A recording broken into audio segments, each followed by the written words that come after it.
এখন আপনারা যে মামুনকে দেখতে পাচ্ছেন, আমি খুব গর্ব নিয়ে বলতে পারি যে এই মামুনকে আমি ক্রিয়েট করেছি।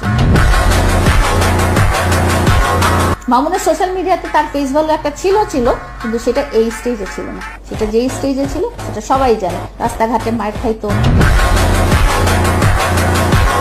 কোন জায়গায় মার খেতো না, রাস্তাঘাটে গিয়ে ও বলে তো যে লায়লার জন্য সম্মানহানি হয়েছে। ওর সম্মানটা কোথায় ছিল? আমার প্রশ্ন হচ্ছে যে তোমার সম্মানটা কোন দিক দিয়ে ছিল? তুমি নাচো গাও, সেই হিসেবে তোমাকে তো কেউ মিডিয়া কর্মী হিসেবে ধরেই না।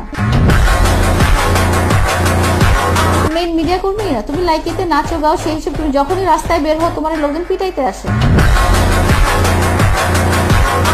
তোমার দেখতে আসে যে তোমার এই অদ্ভুত চুলের কালার, অদ্ভুত ছিঁড়া প্যান্ট, অদ্ভুত স্টাইলিং এর এইসব মানুষের কোন চিড়িয়াখানায় চিড়িয়া দেখতে আসে, সেভাবেও তোমাকে দেখতে আসে।